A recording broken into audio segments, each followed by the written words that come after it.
The Key to the Deception, a tale of ambition, betrayal, and freedom in the heart of Manhattan. Stop scrolling right now, because what you are about to hear will completely shatter your expectations of love and power. This isn't just a story about a mistress and a wife. It's a high-stakes chess game where the ultimate prize is not a man, but an empire. Before we dive into the venomous glamour, hit that like button and subscribe to the channel. Your support helps us unlock more shocking stories like this one. The Crown of Bronze. The key in her hand felt like a promise, cold, heavy, and intricately detailed. A piece of sculpted bronze that whispered of a future she had fought for. For Serafina Vance, it wasn't just a key. It was a coronation. The key to the ultra-luxury penthouse high above Central Park South.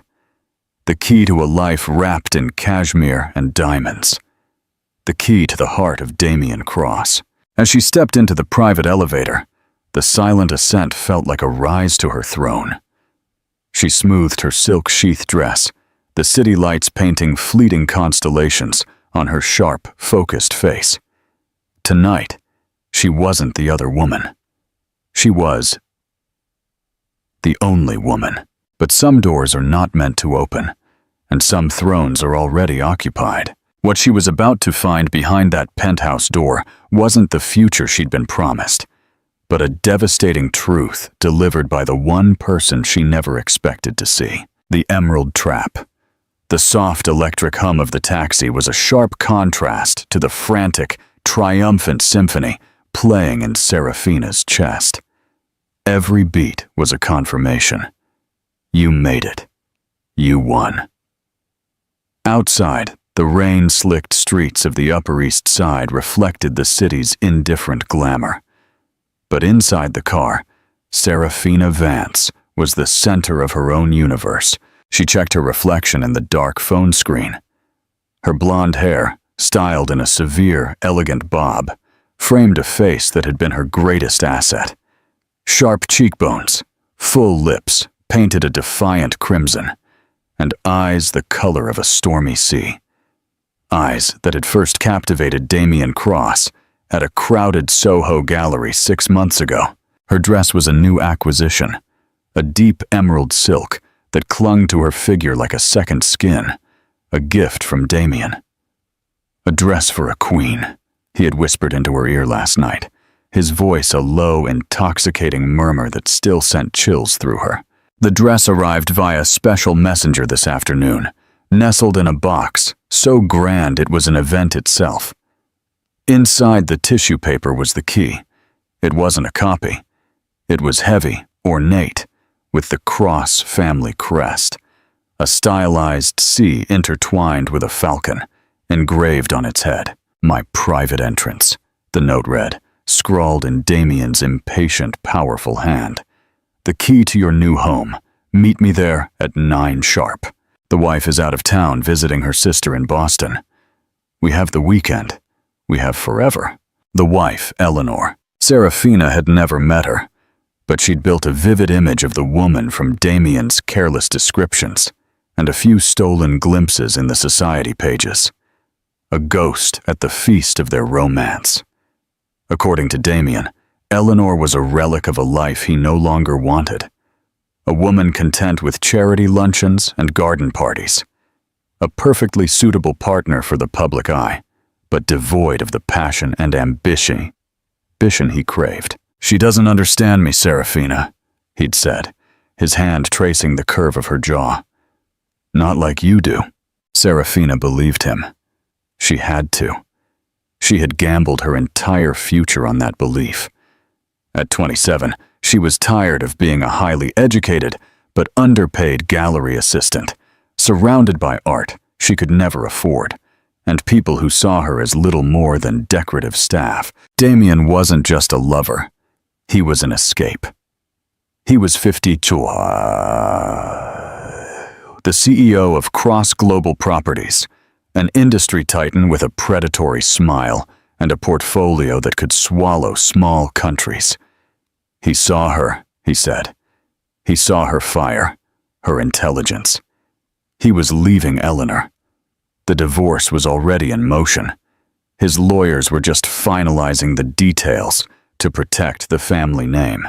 The penthouse was the first step.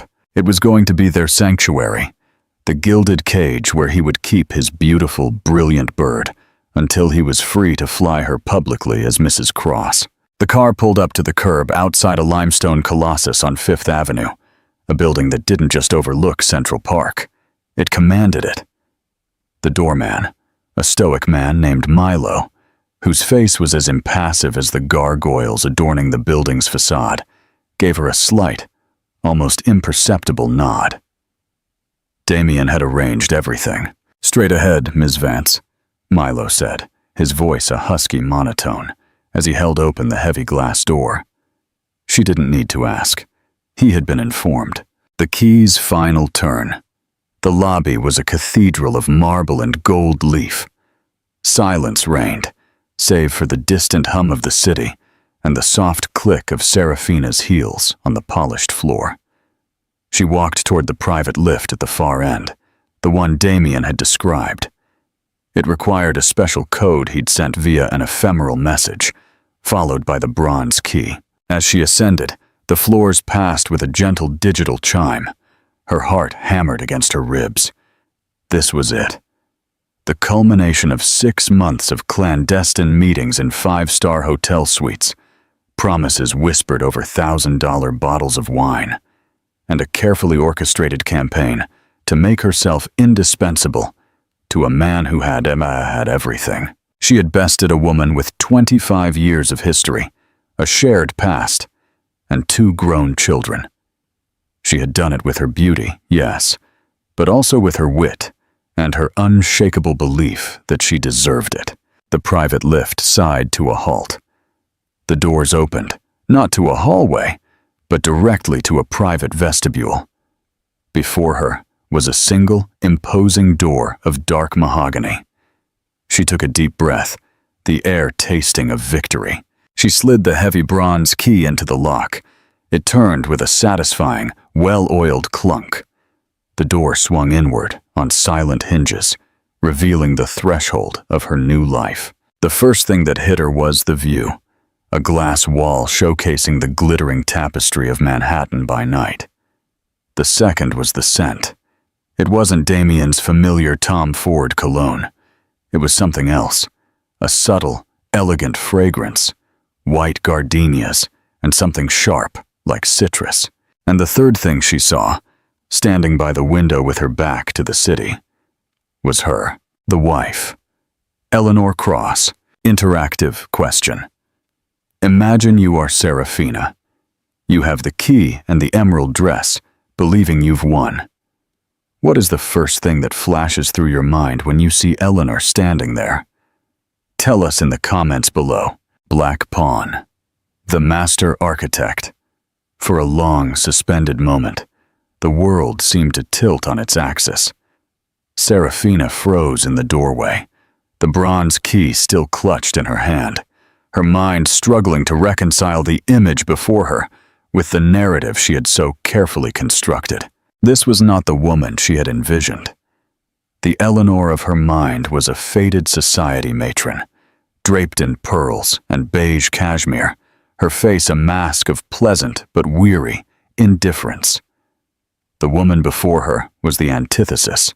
Eleanor Cross was tall and statuesque, dressed in a simple but exquisitely tailored black jumpsuit that denoted a quiet, lethal elegance. Her dark hair was pulled back into a severe chignon, emphasizing the strong lines of her jaw and high cheekbones. She held a crystal glass of what looked like whiskey, the ice clinking softly as she turned. Not with a start, but with a slow, deliberate grace, as if she'd been expecting the sound of the door all along. Her eyes, a deep, intelligent brown, met Serafina's. There was no surprise in them, no anger, just a quiet, unnerving assessment that made Serafina suddenly feel cheap and exposed in her queen's dress. "Serafina Vance," Eleanor said.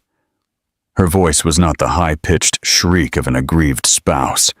It was low, measured, and carried an authority that filled the spacious room.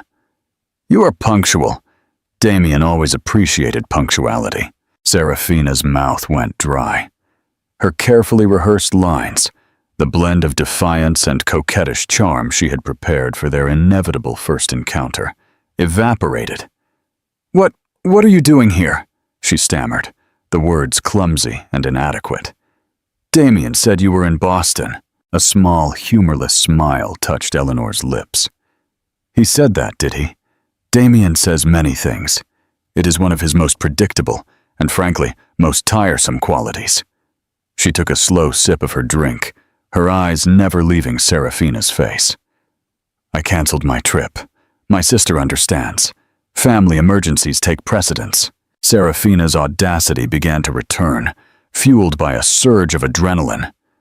This was a confrontation, then. Fine. She could handle a confrontation. She had won the man. The wife was just a final hurdle to be overcome. She lifted her chin, letting the door click shut behind her. "I think you're the one who needs to leave," Seraphina said, her voice trembling only slightly. "Damien and I need to talk. He's ending things with you. He's probably on his way up right now to tell you." Eleanor's smile widened, but it didn't reach her eyes. "Oh, I don't doubt he's en route. He thinks he's coming here for a weekend of sordid, predictable passion with his latest project." She gestured around the opulent penthouse. "He probably told you this was going to be your new home, our love nest." The word "our" hung in the air, a poisoned arrow. "It is," Seraphina insisted, clutching the key in her hand, holding it like a talisman. "He gave me the key." Eleanor's gaze dropped to the bronze key. She set her glass down on a marble-topped table with a soft click. "Yes, that key. The guest key. A beautiful piece of theater, isn't it? Solid bronze, family crest, makes a girl feel special." She stepped forward, and from a small, concealed pocket in her jumpsuit, she pulled out a key of her own. It was different. A simple, sleek, brushed platinum card. She held it up, letting it catch the light. "This," Eleanor said, her voice dropping to a conspiratorial whisper, "is the master key. It doesn't just open the door, it controls the entire system. The lights, the security, the private lift. It can grant or deny access to every other key, including the charming little trinket you have in your hand. I knew the exact moment you entered the building." "Seraphina, I authorized your lift ride. I unlocked the door for you from my phone 30 seconds before you even touched the lock. You didn't walk into your new home. You walked into mine, and you walked in because I permitted it." The blood drained from Seraphina's face. The silk dress suddenly felt like a costume for a play in which she had catastrophically misunderstood her role. The penthouse, which moments ago had felt like a symbol of her triumph, now felt like a cage. The magnificent city view was not a backdrop for her new life. It was a silent audience to her humiliation. Call to action. If you are shocked by Eleanor's move, let us know.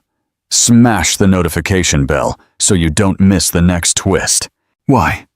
Seraphina whispered, the fight fading from her. "Why do this? To gloat? To kick me out yourself?" "Gloating?" Eleanor let out a short, dry laugh. "Oh dear, this is much bigger than gloating. Gloating is for amateurs. This is about business." She retrieved her drink and motioned toward a pair of expansive white sofas. "Please sit. We have much to discuss, and you'll want to be comfortable. Damien won't be here for another 45 minutes, and trust me, you and I need to be in agreement before he arrives." Seraphina sank onto the plush white sofa, her body heavy and disconnected. The soft leather, which should have felt like the height of luxury, now felt entirely engulfing. Across from her, Eleanor sat in a matching armchair, the picture of serene, formidable control. For the first time, Seraphina noticed the details of the room, not as an aspirational set piece, but as extensions of the woman commanding it. The art on the walls wasn't typical hotel lobby fare. It was a curated collection of powerful, defiant pieces. A fierce abstract by Joan Mitchell, a melancholic sculpture by Louise Bourgeois. This was not Damien's space. It was Eleanor's. "You'll be wondering how I knew," Eleanor began, swirling the amber liquid in her glass. It wasn't a tearful phone call from a friend, a suspicious credit card bill, a lipstick stain on a collar. That's what he would expect. It's what you would expect. Damien is a creature of clichés. She leaned forward, her eyes sharp and focused. "But I am not. I didn't hear about you, Serafina. I uncovered you. There is a difference." Serafina remained silent, her mind a swirl of confusion and dread. "Damien and I," Eleanor continued, "are partners in more than just marriage. The cross-global brand is built on an image, but the cross-family fortune is managed by the Beaumont Trust, my family's trust. I oversee the accounts, the investments, the acquisitions. Damien is the face, the deal-maker. I am the architect. I see my every wire transfer, every invoice, every expense report." She paused, letting that sink in. "6 months ago, I noticed a discrepancy, a minor one, easily passed over. An acquisition for our private art collection, a sculpture from a small but promising artist, purchased from the Bennett Gallery downtown. The price was inflated. Not by much, just enough to be suspicious. 15% above its market value. I made a discreet inquiry. The gallery confirmed the sale price, but the artist's representative confirmed the much lower artist's commission. The gallery had pocketed the difference, not unheard of, but the documentation was funneled through one of Damien's personal holding companies, not through the official foundation channels. It was sloppy. A cold knot formed in Serafina's stomach. The Bennett Gallery. Her gallery. She remembered the sale, a brash, wealthy new client. He had walked in. He barely glanced at the art and bought the most expensive piece in the room. His name was Damien Cross. He had asked for her by name. "That sloppy transaction was my first hint," Eleanor said. "So I started pulling the thread. I tasked my forensic accountant, a charming man named Julian, who finds the beauty in spreadsheets, to investigate all of Damien's discretionary accounts, and what he found was a pattern." Eleanor's voice was devoid of emotion, like she was delivering a quarterly report. Inflated invoices, consulting fees paid to newly formed LLCs with no operating history, charitable donations that were funneled back to shell companies. Damien wasn't just cheating on me, Serafina. He has been systematically embezzling our joint assets from my family's trust. He's been using our money to fund his hobbies. She gestured vaguely toward Serafina. The implication was clear. Serafina was not a great love. She was a hobby. A costly, embezzled hobby.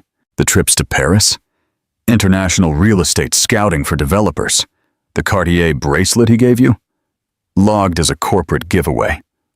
This very dress. Eleanor's eyes scanned the emerald silk with cold indifference. Paid for out of an account designated for political lobbying and entertainment. He's been building a separate life, a separate nest with my family's money. He thinks I'm too busy organizing the annual hospital gala to notice the millions of dollars he's been siphoning off for years. Serafina felt a wave of nausea. Every gift, every grand romantic gesture was being recontextualized as a criminal transaction. The narrative of their grand love story was dissolving into a sordid tale of white-collar crime. So when I learned he put a down payment on a yacht and named it the Serafina, it wasn't hard to find you, Eleanor concluded. A quick social media search, a background check. Serafina Vance, ambitious, beautiful, working at the same gallery where the embezzlement began. It was all very neat, very tidy, and very, very foolish of him. Serafina finally found her voice, though it was a mere whisper. "So you knew? For how long? I have a full file on you and Damien, going back 4 months, Eleanor stated dryly. I know about the suite you favor at the Plaza Hotel. I know you prefer lilies to roses. I know he promised he would leave me, that the divorce was imminent. He uses that line every time. The last one was a yoga instructor named Chloe. Before that, an intern from his Miami office. You are merely the most expensive. The word hit Serafina with the force of a physical blow. Every time. The latest. She wasn't the exception. She was the rule. She was just the latest in a series of interchangeable women. The latest project. The humiliation was so profound, it was suffocating. She had believed herself a queen, a conqueror. In reality, she was just an entry on a spreadsheet. A pawn in a game she hadn't even known she was playing. Eleanor watched the horror dawn on Serafina's face. No pity visible. You see, this was never about saving my marriage. My marriage has been a business arrangement for a decade. This is about protecting my legacy, my children's inheritance, and my future. Damien made a fatal mistake. He mistook my silence for ignorance. And now, she leaned back, a predator at ease. It is time to liquidate the asset. Interactive question. Eleanor has just revealed she's been tracking Damien and his embezzlement for months.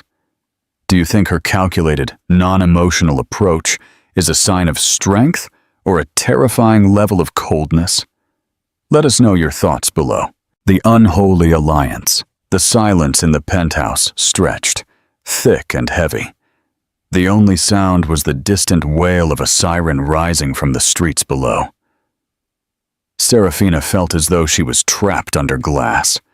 Every illusion she had harbored about her life with Damien was being systematically shattered by the quiet, ruthless woman sitting across from her. And Chloe? Serafina managed finally. The name stuck in her throat. Chloe received a very generous severance package and an NDA a week before Damien met you, Eleanor said, her tone casual, as if discussing a minor staff change. He told her he needed to focus on his family. He probably told you he had been miserable for years, and that you were the first person to make him feel alive. Am I close? The words were almost a direct quote of what Damien had told her on their third date, his hand covering hers across a candlelit table. The intimacy of that moment now felt grotesque, a recycled performance for an audience of one.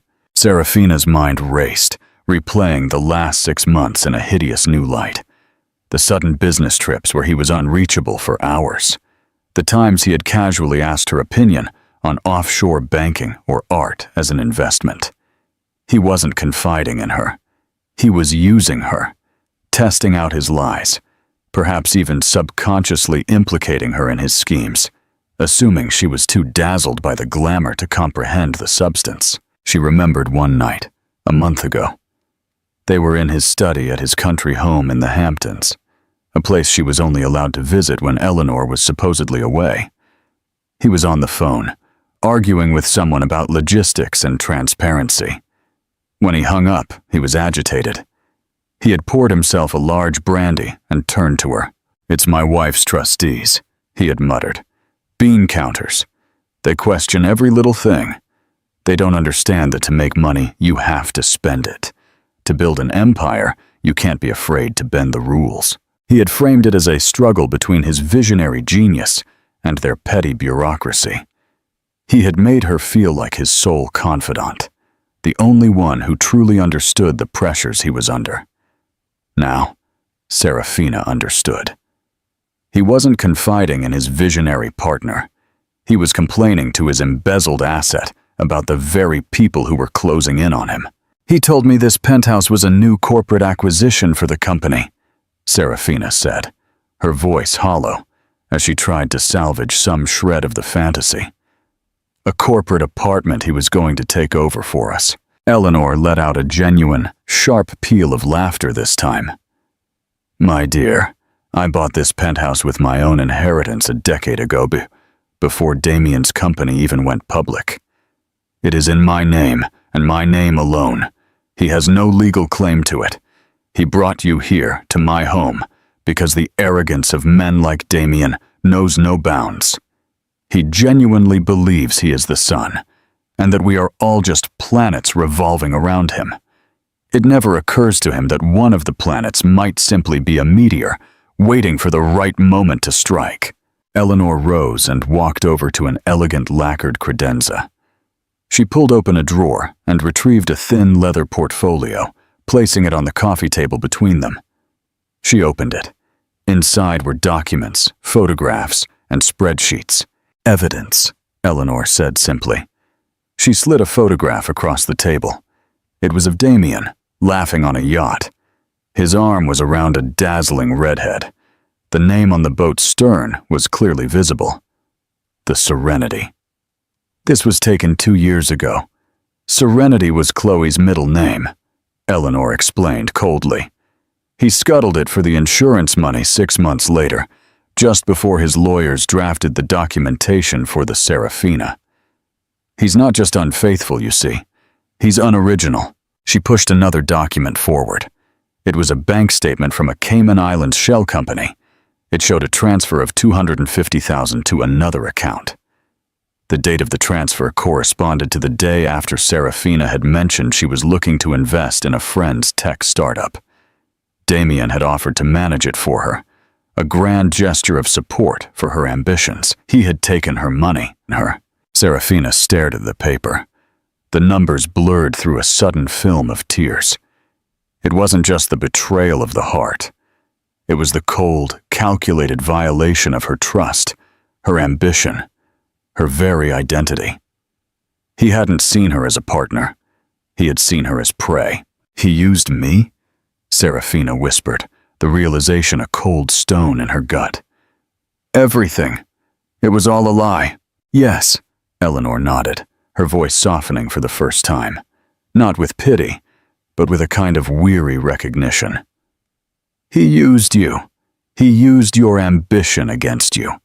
He saw a young, smart, hungry woman and knew he could sell you a story you desperately wanted to believe. He does the same in his business. He finds the vulnerability and he exploits it. That's how he built his empire. Serafina looked up from the damning evidence, her own reflection staring back at her from the glossy surface of the table. The confident, triumphant woman who had walked in 45 minutes ago was gone. In her place was a fool, a beautifully dressed, desperately naive fool. The crimson of her lipstick now felt garish, the emerald of her dress like a mark. A new emotion began to bubble up through the humiliation and heartbreak. Rage. A cold, pure fury directed not at the woman across from her, but at the man who had orchestrated this entire charade. The man who, at this very moment, was on his way, expecting to find his adoring mistress, waiting to begin their forever. "What do you want from me?" Serafina asked, her voice hard, the tears receding. Eleanor closed the portfolio, a faint, calculating smile returning to her lips. "I told you this is a business. Damien is leveraged to the hilt. He is being investigated by the SEC, the Securities and Exchange Commission, for insider trading, though he doesn't know the investigation is as far along as it is. My testimony, coupled with my accountant's evidence, will be enough to ruin his public reputation and freeze most of our joint assets. But to ensure he goes to prison, to truly dismantle his power structure, and ensure he can never touch my family's money or my children's future again, I need an inside witness." Eleanor's dark eyes locked with Serafina's. "I need you." The offer hung in the air, audacious and terrifying. It shifted the entire dynamic of the room. This was no longer a confrontation between a wife and a mistress. It was a recruitment. Serafina looked at Eleanor, seeing her now in a completely different light. She wasn't just a scorned woman. She was a master strategist, moving her pieces on a board Serafina hadn't even seen. "You want me to do what?" Serafina asked, her voice tinged with disbelief. "Testify against him? Why would I do that? He'll destroy me. He will try, Eleanor corrected calmly. His lawyers will paint you as a gold digger, a bitter, spurned harlot. They will attempt to bury you in litigation and trash your name in every tabloid in the country. On your own, you wouldn't stand a chance. She leaned forward, her intensity palpable. But you won't be on your own. You will be under the protection of my legal team, the finest corporate and criminal defense lawyers in Manhattan. You will be granted full immunity in exchange for your testimony. The money he invested for you will be quietly returned from a private account of mine. The gifts, the apartment he paid for, the car, you keep them all. Consider it a severance package. Serafina was speechless. The sheer magnitude of Eleanor's plan was breathtaking. She had thought tonight was the climax of her own story, but she was merely a character in Eleanor's meticulously plotted drama. Why me? Serafina pressed, a desperate need to understand her role in this Machiavellian play. You have documents, accountants, you said so yourself. Documents show transactions. I need someone to provide the context, Eleanor explained, her voice precise and clinical. I need you to testify about the conversations you overheard, the late-night phone calls where he boasted about fooling the feds, the time he used your laptop to make a stock trade because he thought it was untraceable. He got sloppy with you, Serafina. He grew arrogant. He let you see behind the curtain because he fundamentally doesn't respect you enough to believe you could ever be a threat. Your testimony will be the human element, the narrative a jury can understand. You will be the nail in his coffin. The offer was a lifeline and a curse. On one hand, it was a path to escape the wreckage of her life with her dignity, and surprisingly, her finances intact. On the other, it meant allying herself with this formidable, intimidating woman and actively participating in the destruction of the man she had, until an hour ago, believed she loved. But did she love him? Or did she love the dream he sold her? The man in the documents, the one who named his yachts after his lovers and embezzled his own family's funds, was not the man she thought she knew. He was a stranger, a monster dressed in a bespoke suit. The love, she realized with nauseating clarity, had been for the facade, and the facade was now shattered. What if I say no? Serafina asked, testing the limits of her new reality. Eleanor's expression tightened slightly. If you say no, I proceed without you. The SEC will still come after him. When they do, all his associates will be scrutinized. And you, Ms. Vance, are a very prominent associate. That investment money he diverted for you? That's called money laundering. The gifts paid for with embezzled funds? That's receiving stolen property. Without my protection, you won't be a witness. You will be an accomplice. You are a smart woman, Serafina. Do the math. Your choice is between a new, comfortable, quiet life somewhere far from here, or a shared cell with a yoga instructor named Chloe. The threat was delivered without passion, a simple statement of fact that made it all the more terrifying. Serafina looked down at her hands, which were trembling. She had walked into that penthouse seeking power, and now she was utterly defenseless. Her only move was to choose a side, and there was only one side offering a future. She took a long, shaky breath, the scent of white gardenias and victory filling her lungs. What do I need to do? A slow, satisfied smile spread across Eleanor's face. For now, you do nothing. You sit here. You look beautiful. And when Damien walks through that door, you play the role he expects you to play. The adoring, loving mistress. You let him believe he's in control. You let him walk into the center of the web. Eleanor glanced at the delicate Patek Philippe watch on her wrist. He will be here in 5 minutes. He will be surprised to see me, of course. He will lie. He will try to manipulate us both, to turn us against each other. It is crucial that you don't show your hand. Let me do the talking. You just need to sit there and watch the show. Your only role tonight is to be the audience to his downfall." As if on cue, a soft chime resonated through the penthouse.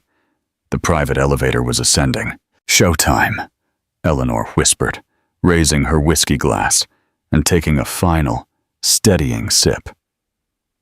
She looked like a queen on her throne, waiting for the court jester to make his final, fatal mistake. Serafina's heart pounded in her chest, a frantic drum roll announcing the start of the final act. The final act. The elevator doors whispered open, and Damien Cross strode into the penthouse. He was exactly as Serafina remembered, but somehow diminished in the harsh light of the truth.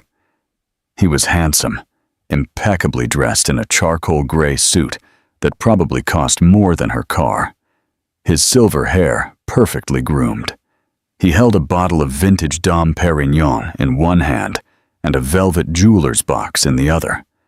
His face was lit with a confident, predatory smile, the smile he always wore when he was about to close a deal or begin a seduction. His eyes immediately found Serafina on the sofa, and his smile widened. "There she is, my goddess in green," he began, his voice a low, intimate purr. He took 2 steps into the room before he froze. His gaze had flickered, finally landing on the figure in the armchair. Eleanor. The transformation was instant and astonishing. The confident smile evaporated, replaced by a flash of panic, then a mask of cold, calculated composure. The industry titan became a schoolboy, caught with his hand in the cookie jar. "Eleanor," he said, his voice strained. "What a surprise. I thought you were in Boston." "Plans change," Eleanor retorted, her voice silken smooth. She did not rise. She merely gestured with her glass towards Serafina. "You have a guest, Damien. Don't be rude." Damien's eyes darted between the 2 women, his powerful brain whirring, trying to process the scene, to find an angle, a lie that would fit.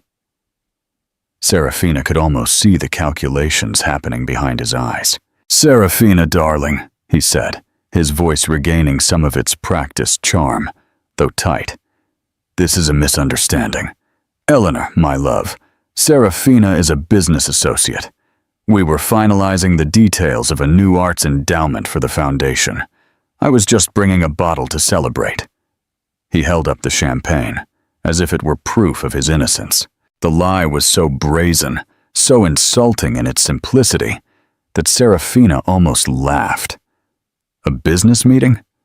In a silk dress at 10 o'clock at night, with a key to his private penthouse? Eleanor, however, remained perfectly composed. An arts endowment? How wonderful. "I run the foundation, Damien. Strange that I wasn't aware of a new endowment large enough to warrant a personal meeting in my home." She paused. "And the jewelry box? Is that a corporate seal for the new foundation?" Damien looked down at the velvet box in his hand, as if he had forgotten it was there. He hesitated for a moment. "It's a gift, a corporate gift, for Ms. Vance's gallery, for her cooperation." "How thoughtful," Eleanor said, her voice dripping with irony. "Why don't you give it to her? Let's see this generous corporate gift." Cornered, Damien walked stiffly over to Serafina. He avoided her eyes, his jaw clenched. He held out the box. "For the gallery," he mumbled under his breath. Serafina's hand trembled as she took it. She knew what it would be. A diamond necklace they had admired in a Fifth Avenue window last week. A piece he had promised would be a pre-wedding gift. She flipped open the lid. There, nestled on a bed of black velvet, was the necklace, sparkling under the penthouse lights, a beautiful, expensive lie. She closed the box with a sharp, final click. She looked at Damien. She really looked at him, and for the first time she felt nothing. No love, no desire. Just a vast, empty space where those feelings used to be. "Enough with the theater, Damien," Eleanor said, her voice cutting through the tension. She stood up. All pretense of politeness was gone. "The game is over." "I don't know what you're talking about," he blustered, trying to regain the offensive. You're hysterical, Eleanor. I know about the shell companies registered in the Caymans, Eleanor interrupted, her voice like ice. I know about the inflated art invoices from the Bennett Gallery. I know about the consulting fees paid to a non-existent firm in Miami. I know you have been embezzling funds from my family's trust for the better part of 5 years. Damien paled. The color drained from his face, leaving him looking old and haggard. That is a ridiculous accusation. My forensic accountant, Julian, he doesn't think so. Nor does the SEC. They have been building a case against you for months, Damien. Insider trading, wire fraud, money laundering, it's quite a long list. You did this, he whispered, his eyes wide with horrified realization. You tipped them off. I protected my family's assets, she corrected him. You were a liability, a bad investment that needed to be fully written off. He sagged onto the edge of the sofa. The champagne bottle slipped from his hand and rolled, unattended, across the plush rug. You can't prove any of that. It's my word against yours. Not exactly, Eleanor said, her gaze sweeping to Serafina. We have a witness. Someone you confided in. Someone who saw you making illicit trades on her laptop. Someone you got sloppy with, because you never imagined she could be anything more than a pretty distraction. Damien's head snapped toward Serafina, his eyes blazing with venomous betrayal. You talk to her? He snarled, the charming facade completely gone, revealing the ugly, desperate man underneath. After everything I've done for you, I gave you everything. Serafina finally found her voice. It was quiet, but it did not tremble. You gave me nothing, she said, looking him directly in the eyes. You gave me lies paid for with stolen money. You didn't give. You took. The finality in her voice seemed to break him. He buried his face in his hands. His broad shoulders shook. The Titan was nothing more than a common thief caught in the act. It's over, Damien, Eleanor said, pulling her phone from her pocket. My lawyers have filed for divorce on the grounds of financial fraud and adultery. They have also filed a court order to freeze all your personal assets, pending the federal investigation. The doorman has been instructed not to allow you back into the building after tonight. You'll be staying at your club. I suggest you call your lawyer. She looked at him one last time with a mixture of contempt and finality. Milo and the security team are waiting outside the door to escort you out. Don't cause a scene. You've caused enough embarrassment for one night. With that, she turned her back on him. A final, dismissive gesture. Damien Cross, the man who commanded boardrooms and built skyscrapers, sat broken in his wife's penthouse, completely, utterly defeated. The master of the universe had just learned he was never in control. The true key. 6 months later, the cold autumn had given way to the crisp winter of Manhattan. The city was a whirlwind of activity. But for the 3 people whose lives had irrevocably collided in that penthouse suite, the world had been remade. Damien Cross's fall was swift and brutal. The story broke in the Wall Street Journal, a carefully orchestrated leak by Eleanor's PR team. Industry titan indicted in massive fraud scheme. The sordid details of his affairs were largely kept out of the mainstream press, dwarfed by the magnitude of his financial crimes. Eleanor was right. His cheating was a footnote in the much larger story of his greed. He was out on bail, awaiting a trial. Everyone knew he would lose.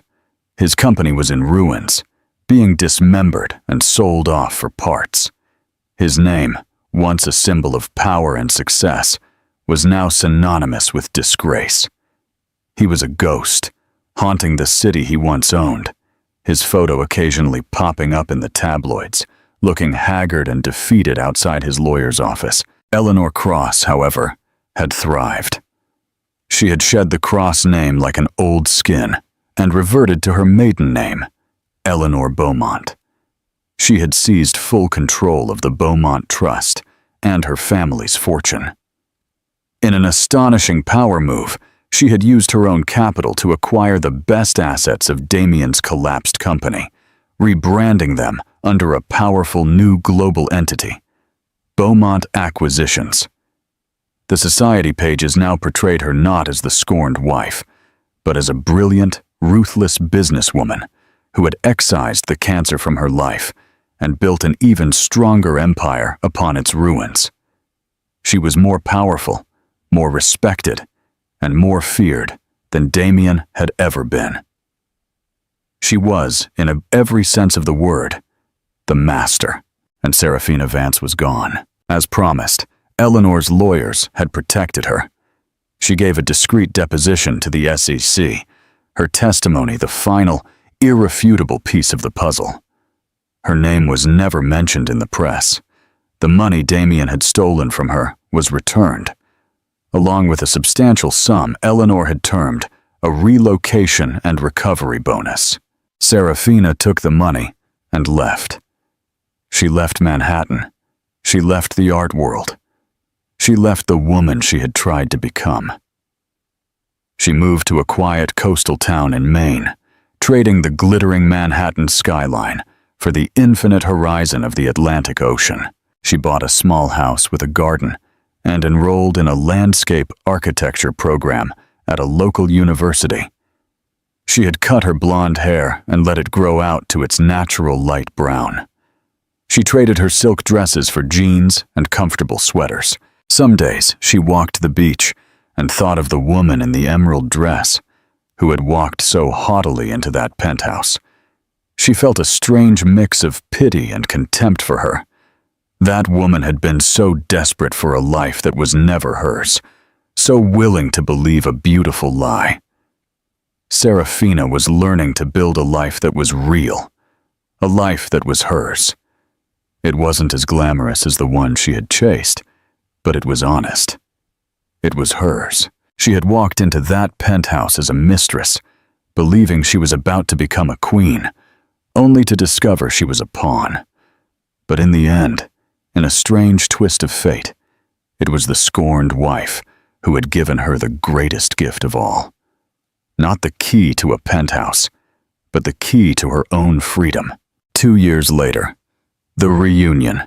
2 years can build a new world. For the woman who now went by Eva Martin, shedding the Vance surname along with the life it represented, the world was one of sun-bleached wood, the scent of salt water and soil, and the quiet satisfaction of coaxing life from the earth. The landscape architecture program in Maine had been her crucible and her salvation. It was a profession rooted in reality, in seasons and patience, a universe away from the high-stakes, transient glamour of the Manhattan art scene. She was in Miami for a week-long seminar on subtropical urban design. It was a trip funded by her own hard work and a small grant, a fact that gave her a quiet, fierce pride. On her last afternoon, she found herself standing in front of the gleaming glass facade of the Miami Beach Convention Center, the setting for a local edition of Art Basel. For a long moment, she hesitated to go in. That world was a ghost, a past life that no longer belonged to her. But curiosity and a desire to test the strength of her own peace won out. She bought a ticket and stepped inside. The air was the same, that unique blend of recirculated, expensive cologne and the faint, dusty smell of canvas and money. It was a cacophony of languages, air kisses, and insincere compliments. 2 years ago, she would have navigated these aisles with the focus of a hunter, her eyes scanning for potential clients, powerful men, a foothold in a world that always felt just out of reach. Today, she felt like an anthropologist observing a foreign tribe. She saw the desperation behind the smiles, the transactional nature of every conversation. She saw the young women, beautiful and hungry, so like the one she had been, circling the older, powerful men. It didn't fill her with nostalgia. It filled her with a profound relief. She was wandering through an exhibit of German galleries, admiring the austere, brutalist beauty of a concrete sculpture, when a familiar voice cut through the ambient murmur. It wasn't loud, but it carried the same effortless authority she remembered from the Penthouse. Eva froze, her back to the sound. It was coming from a small, roped-off lounge area where a live interview for an art podcast was taking place. "And with the new acquisition fund from the Beaumont Foundation," the voice was saying, "we are not just investing in art, we are investing in the cultural bedrock of our communities." Slowly, Eva turned. There was Eleanor Beaumont, sitting in an elegant white armchair, the picture of grace and power. She was wearing a tailored white linen suit, her dark hair cut in a chic, shorter style. She looked younger, more vibrant than Eva remembered. The weight of Damien Cross's existence had been lifted, and in its place was an aura of absolute control. She was no longer just a Titan's wife. She was. Eva watched for 10 minutes, mesmerized. Eleanor spoke with intelligence and passion about her foundation's work, about fostering emerging artists, about the responsibility of wealth. She was charming, formidable, and utterly convincing. As the interview concluded in a burst of applause, a small retinue of assistants and museum curators immediately surrounded her. Eva felt an invisible wall between them, the same wall that had always been there, only now she could see it clearly. She turned to leave, feeling she had seen enough. She had faced the ghost and felt nothing. It was a victory. As she navigated the crowd toward the exit, a hand touched her elbow gently. "I had a feeling that was you." Eva stopped. Her heart gave a single, strong thump. She turned to face Eleanor, who had somehow detached from her admiring orbit and was standing alone, her dark eyes assessing. "Eleanor," Eva said, her voice steady. It was the first time she had said her name out loud. "You look well," Eleanor observed, her gaze sweeping over Eva's simple cotton dress and sandals, her subtly highlighted brown hair, and her makeup-free face. There was no judgment in her tone, only a distant curiosity. "Maine suits you. I saw your interview. You're doing incredible work," Eva countered, the words sounding formal and strange on her tongue. "It's what I was always meant to do," Eleanor said simply. A flicker of something unreadable passed in her eyes. "Damien was sentenced last month, 20 years. He'll probably be out in 12 for good behavior." The information was delivered like a weather report, factual, distant. "I know," Eva said. "I rated ED. Read about it." They stood in a small pocket of silence amid the swirling crowd, two women bound by a past that felt like a fever dream. The power dynamic was still there, but it was different. It was no longer wife versus mistress. It was a queen and a survivor, acknowledging a shared, scorched battlefield. "I always meant to tell you something," Eleanor said, her voice dropping slightly. "That key you had, the one with the cross crest, it was a prop, a fake." Eva stared back, uncomprehending. "A fake? But it opened the door." "It did, because I had already unlocked the door from my system. Damien had it custom-made by a jeweler. The actual guest keys were simple silver fobs. He created that heavy, ornate thing just for you. He loved the theater of it all, the grand gesture. He wanted you to feel like you were being handed the key to the kingdom." Eleanor's lips twisted into a wry, joyless smile. He never understood that the kingdom was never his to give away. Of all the betrayals, this one small, posthumous detail was somehow the most clarifying. The key, the symbol of her victory, the very object that had propelled her into that penthouse, was a lie.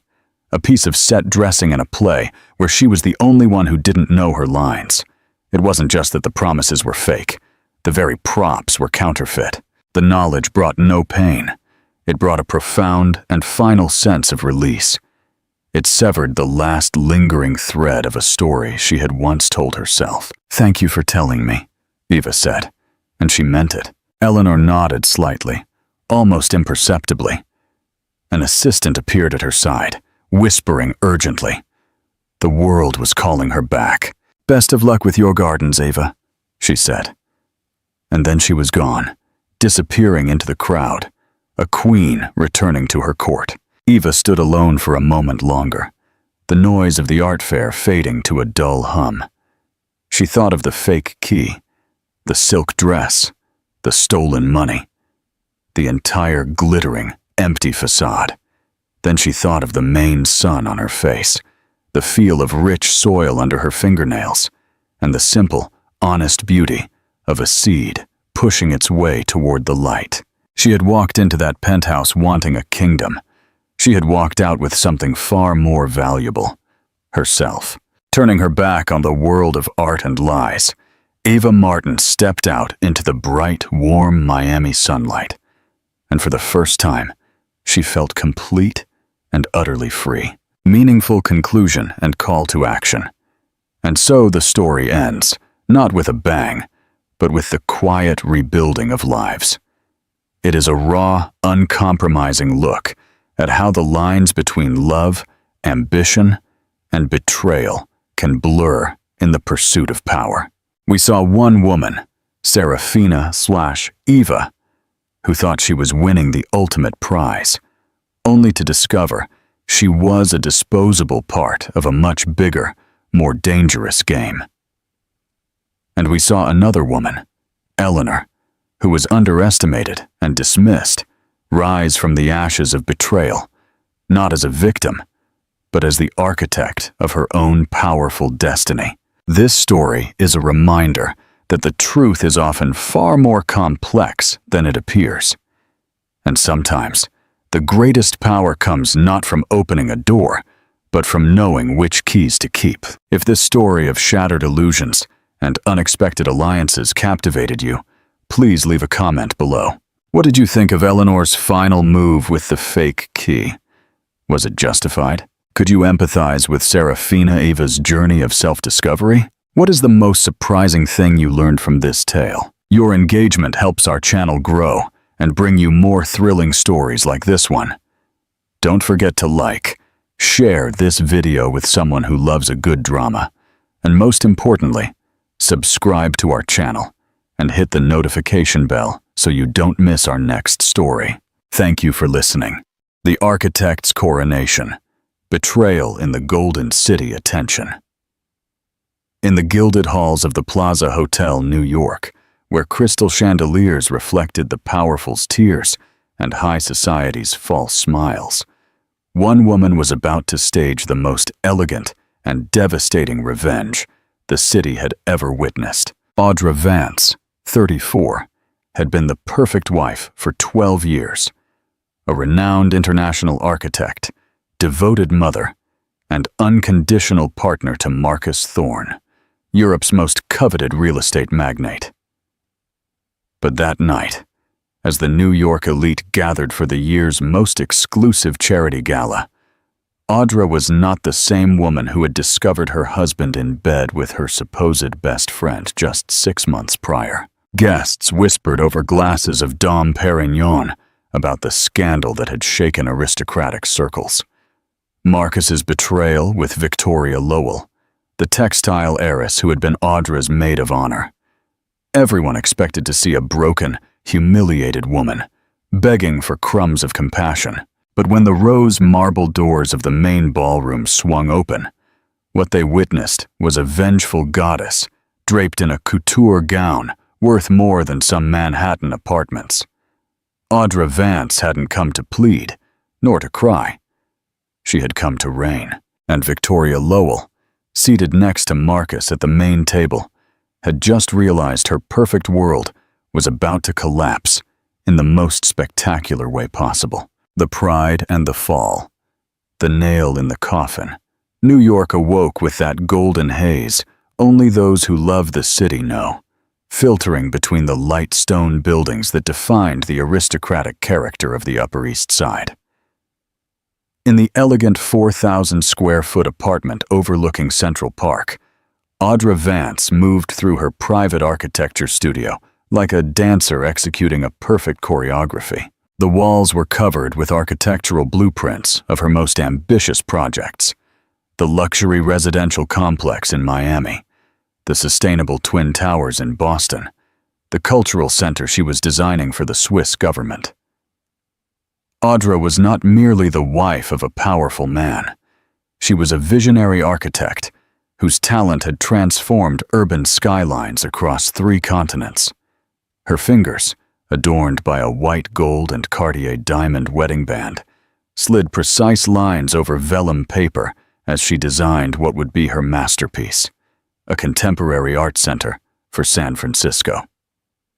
Every stroke carried her invisible signature, that mathematical elegance that had made her Western Europe's most sought-after architect.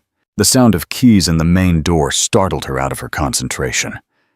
It was 2:30 p.m., unusually early for Marcus to return from his meetings at the Empire State Building, where his corporate offices had a panoramic view of all of Manhattan. Mon amour. Marcus's deep voice resonated from the foyer, with that perfectly modulated accent that had captured her heart 12 years ago at Columbia University. I have a surprise for you. Audra laid her pencil on the imported mahogany table and walked toward the main living room, where French windows framed the Manhattan skyline like a living postcard. Marcus appeared carrying a bottle of Dom Perignon, 1996, and 2 Baccarat crystal glasses. At 38, Marcus Thorne was still the man who turned heads in New York's Michelin restaurants. His company, Thorne Developments, had built some of the most exclusive residential complexes in the US, Monaco, and Switzerland. His fortune was estimated at $847 million. But for Audra, the most valuable thing had always been the complicity they shared, that intellectual and emotional connection that had united them since their university days. "What are we celebrating?" Audra asked, accepting the glass as Marcus poured it with ceremonial movements. "The San Francisco contract was confirmed this morning. Your contemporary art center will be a reality, and the city council has approved a $320 million construction budget." Audra's eyes lit up with that spark that appeared whenever she talked about architecture. It was her purest passion, that creative force that had led her to graduate magna cum laude from the Yale School of Architecture and win 3 international awards before turning 30. "Marcus, this is incredible. San Francisco will be the project that defines my career." They toasted as the golden light of the Parisian sunset filtered through the glass, creating color prisms on the Carrara white marble covering the apartment floor. In that moment, Audra Vance felt like the luckiest woman in the world. She had the love of an extraordinary man, a professional career at the peak of success, and an 8-year-old daughter, Isabella, who was the light of her eyes. But there was something in Marcus's gaze that afternoon, an almost imperceptible shadow that crossed his steel blue eyes when he thought she wasn't looking. It was as if he were memorizing her face, recording every detail of that moment of shared happiness.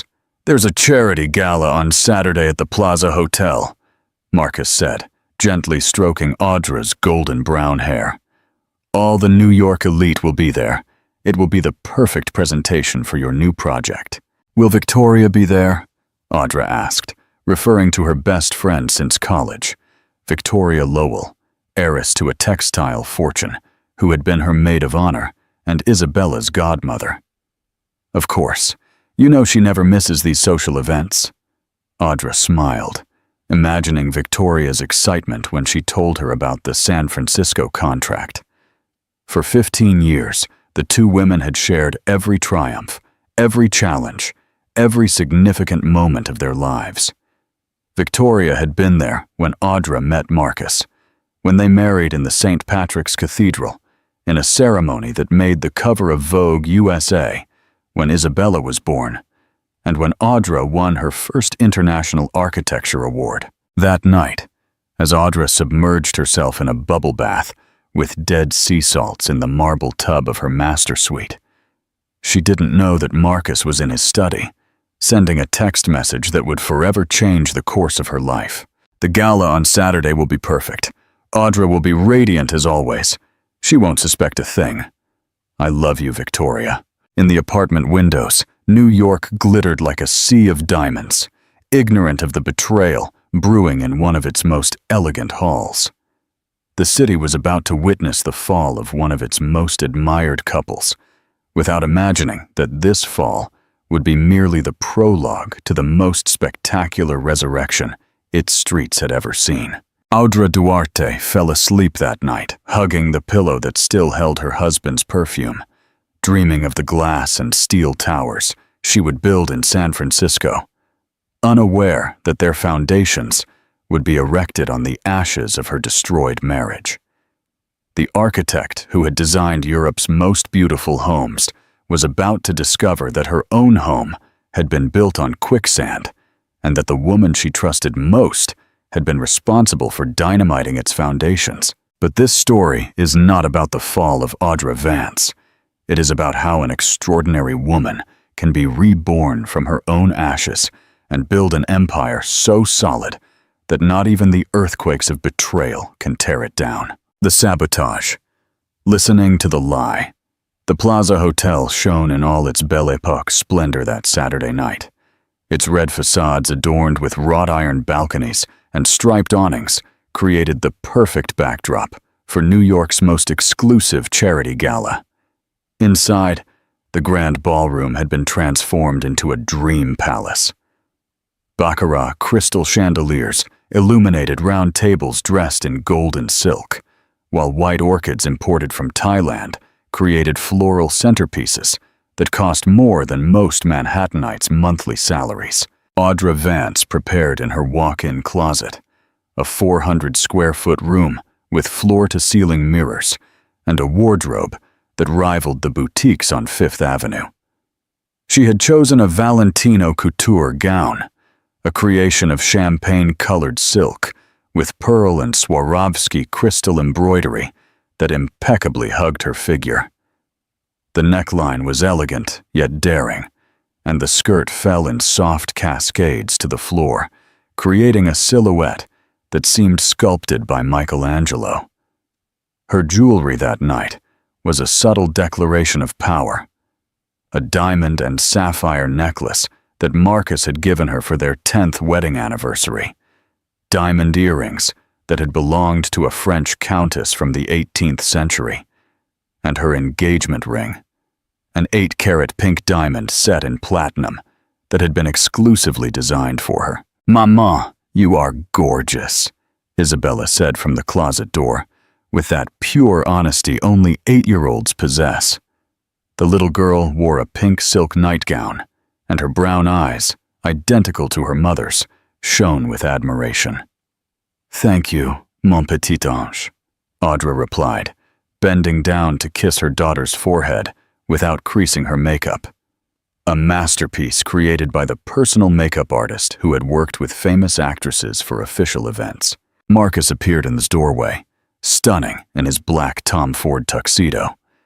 His ash-blonde hair was slicked back with Italian gel, and his white gold and diamond cufflinks caught the light of the Art Deco lamps. "The limo is waiting," he announced, but there was something in his tone, an almost imperceptible stiffness, that Audra attributed to typical pre-social event nerves. The ride through New York in the Bentley limousine was strangely silent. Normally, Audra and Marcus conversed animatedly before these types of galas, reviewing the guest names, the charitable causes to be supported, and potential professional contacts.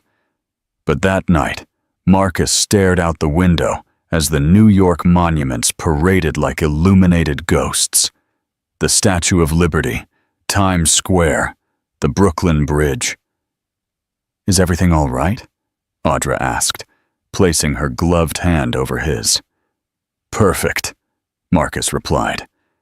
But he didn't look her in the eyes. Upon arrival at the Plaza Hotel, the spectacle of New York high society was in full display. Rolls-Royces, Bentleys, Ferraris, and Aston Martins lined the entrance as social magazine photographers captured every entrance.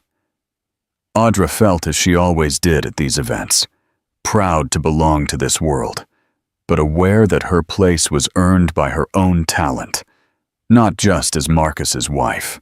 In the main ballroom, the crème de la crème mingled over glasses of champagne and canapés prepared by Michelin-starred chefs. Audra recognized familiar faces: the director of the Met, several European ambassadors, CEOs of Fortune 500 companies, internationally recognized artists, and, of course, the American aristocracy who still held titles and ancestral fortunes. Audra, ma chérie. Victoria Lowell's sharp, melodious voice cut through the elegant murmur of the room. Audra turned to see her best friend approaching with open arms, radiant in a blood-red Dior gown that highlighted her slender figure and her platinum blonde hair styled in a chic chignon. Victoria Lowell, 32, was the heiress to Lowell Textiles, a family empire that had dressed the European aristocracy for 4 generations.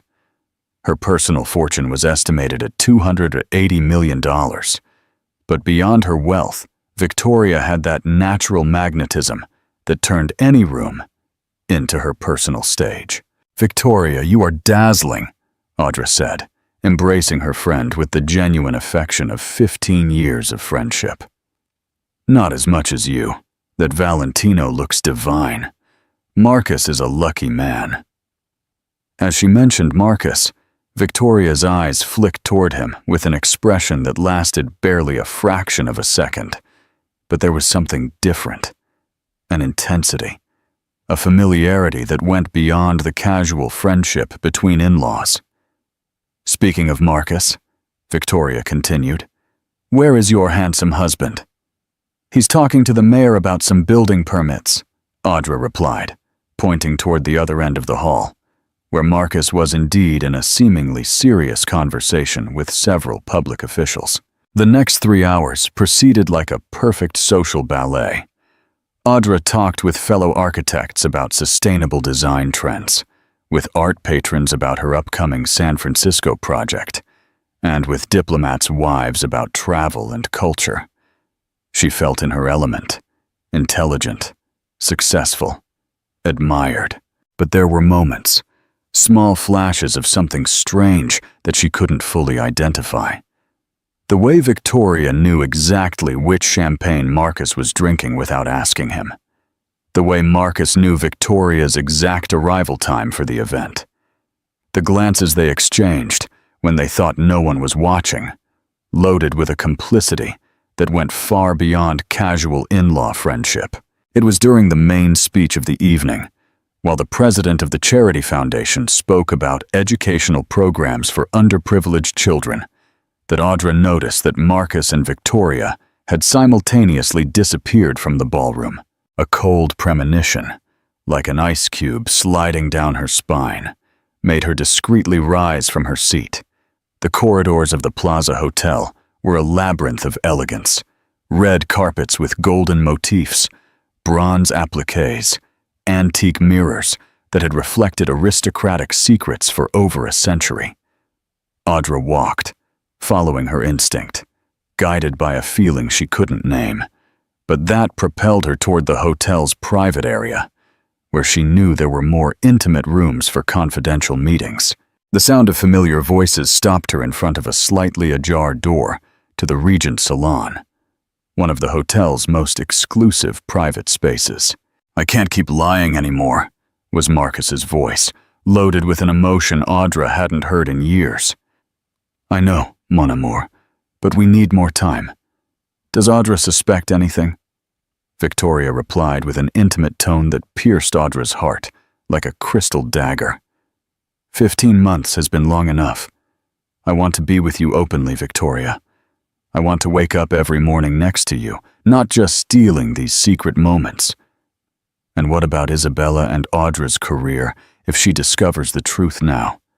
Isabella will adapt, and Audra, she is strong, stronger than we imagine. She will build her life again. Audra's world stopped. The hallway air became dense, unbreathable. The words she had just overheard violently reorganized every memory of the last 15 months. Marcus's late arrivals, the work trips that mysteriously extended, the phone calls he cut short when she entered the room, the new underwear that had appeared in her drawer without her buying it, and Victoria, her best friend, the woman who had been in every significant moment of her life for 15 years, her daughter's godmother, the confidant of her most intimate dreams and deepest fears.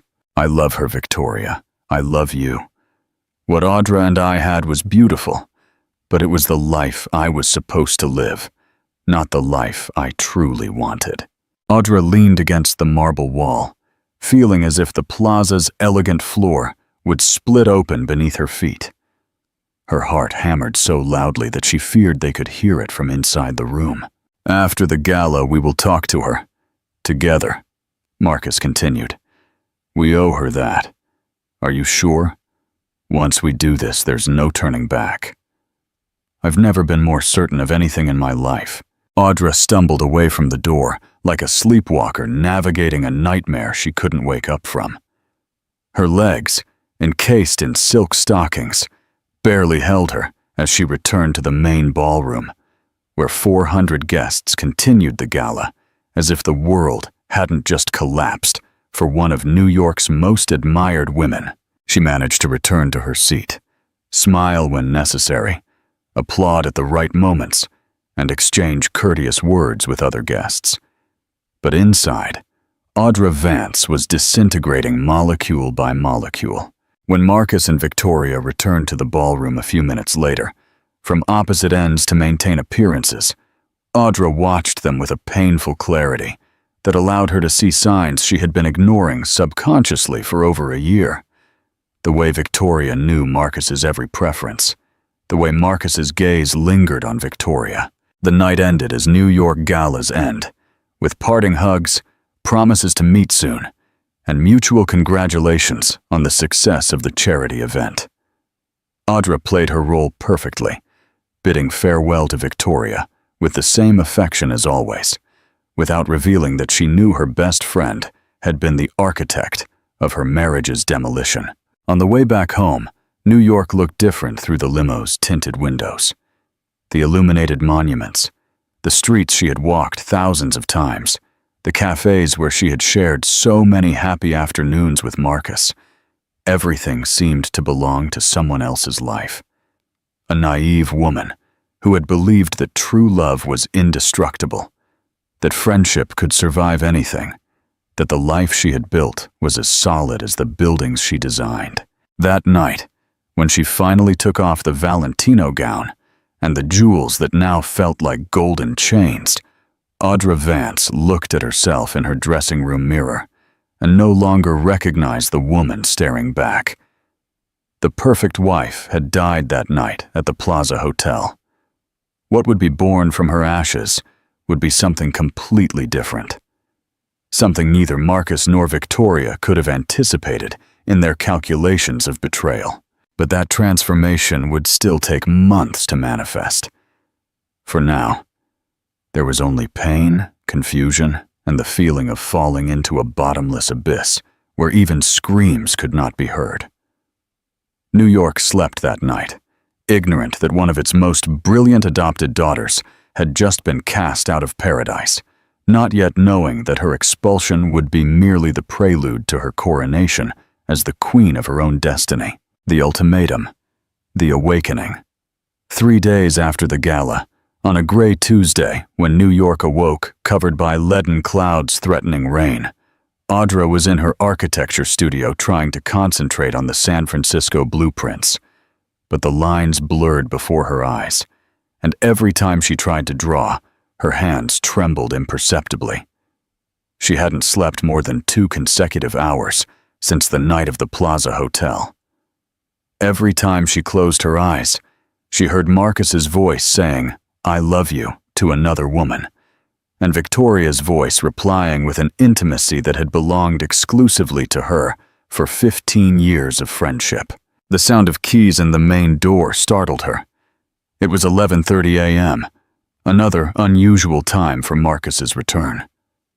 Audra put down her pencil and waited, her heart racing as if she were an adolescent preparing for her first date. Except this time, the anticipation was tinged with terror. "Audra, we need to talk."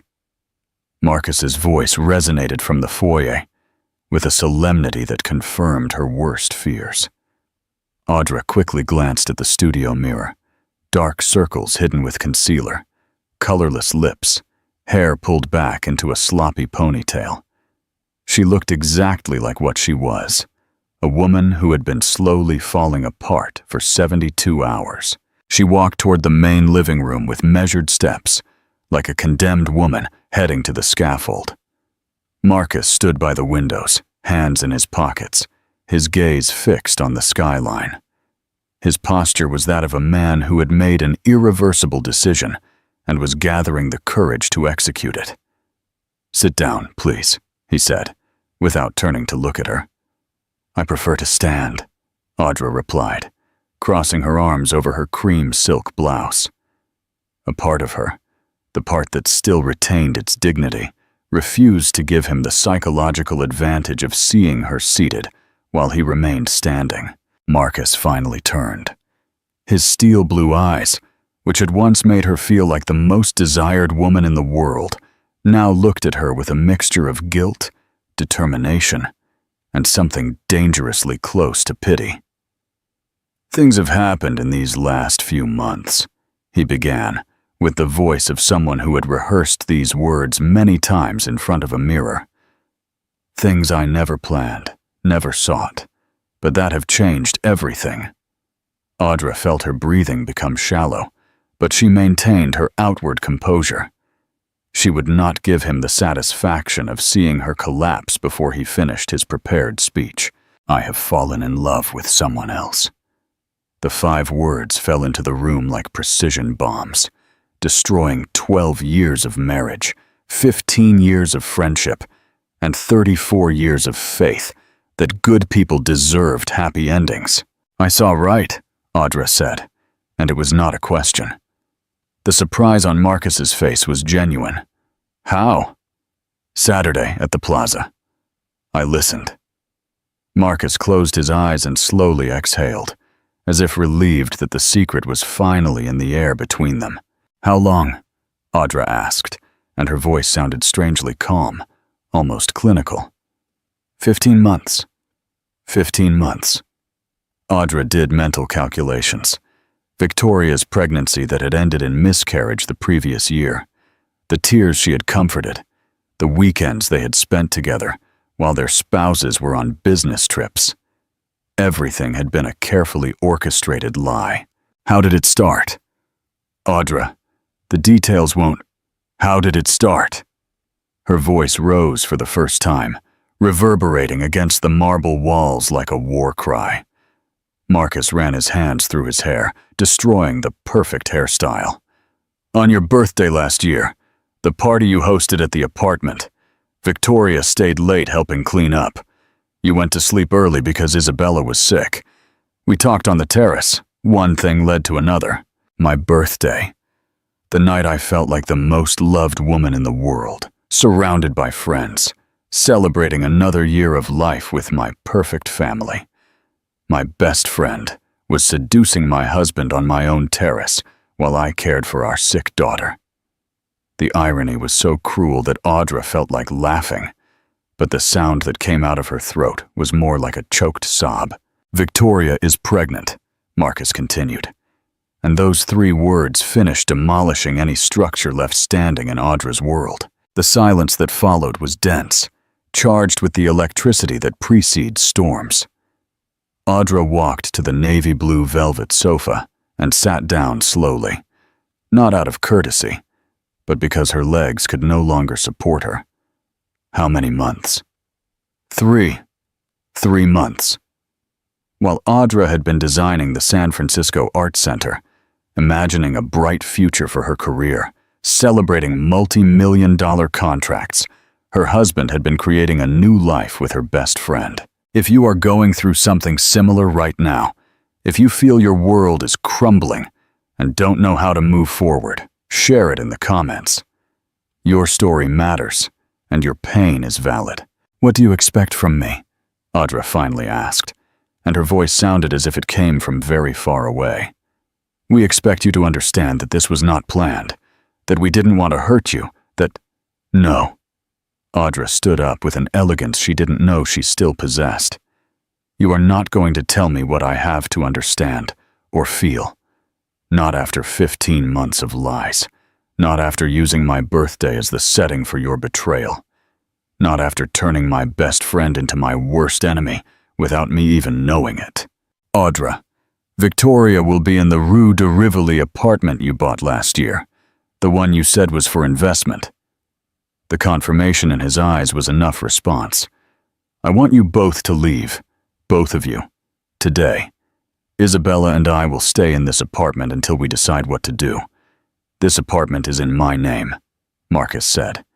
And for the first time, there was a hint of hardness in his voice. As is 60% of the shares in Thorn Development, thanks to the prenuptial agreement I insisted we sign when we married. Audra retorted with a smile that could have frozen the room. Marcus's face paled. In his male arrogance, he had forgotten that the woman he married was not only beautiful, but also brilliantly intelligent in business. The prenuptial agreement had been Audra's idea, a mutual protection that he had signed without paying much attention, believing it would never be relevant. And in case you forgot, Audra continued, walking to her studio and returning with a folder of legal documents. I am also co-owner of this property, the Hamptons house, the Miami apartment, and I have legal power over our joint accounts. Marcus looked at Audra, as if seeing her for the first time. For 12 years, he had seen a loving wife, a devoted mother, a talented architect. But he had never seen the ruthless strategist revealing herself before him. I don't want a legal war, Audra. Neither do I. That's why I'm giving you the option to leave voluntarily with your dignity intact. Audra walked up to him until they were barely inches apart, close enough for him to see the small wrinkles around her eyes that had appeared in recent months. But if you force me to fight, Marcus, you will discover that I am far more dangerous as an enemy than I ever was valuable as a wife. At that moment, the sound of the main door interrupted the tension. It was Isabella, returning from school with her nanny, Margot, a 45-year-old French woman who had been with the family since the child's birth. Maman! Papa! Isabella ran into the living room in her school uniform, a radiant smile lighting up her face identical to her mother's. Guess what happened at school today?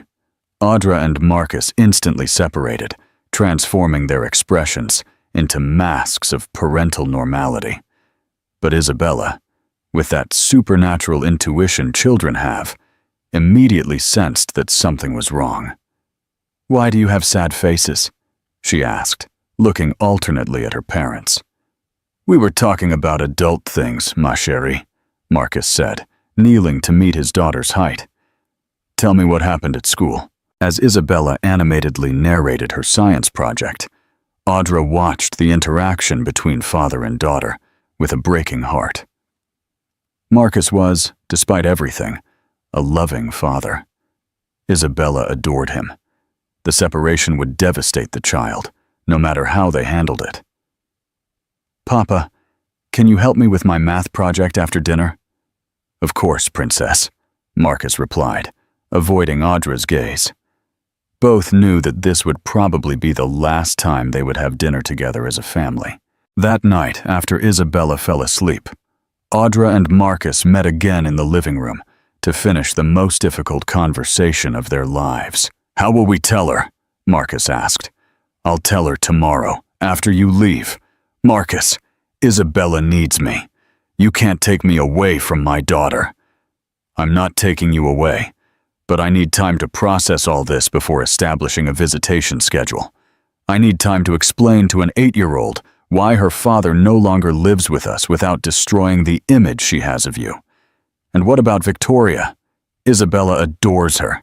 She's her godmother. The mention of Victoria in the context of Isabella was the last straw. Audra felt a fury so pure, so crystalline, that for a moment she saw everything with absolute clarity. Victoria will not come near Isabella ever again. If you try to include her in our daughter's life, I promise you I will use every legal, economic, and social resource at my disposal to destroy her reputation and yours in every circle where you move. Audra, you are being irrational. Irrational! Her voice roared through the apartment.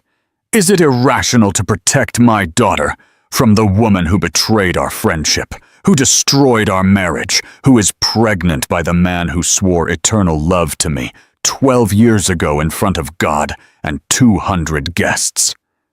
Marcus physically recoiled from the intensity of her fury.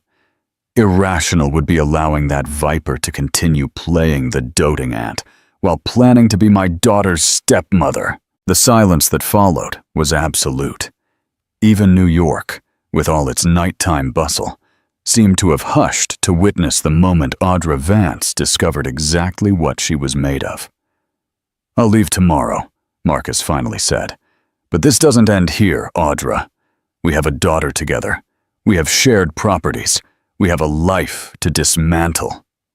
You're right, Audra replied, walking to the living room bar and pouring herself a glass of Bordeaux red wine. It doesn't end here. It only begins. She drank the wine slowly, savoring every drop as if it were bitter but necessary medicine.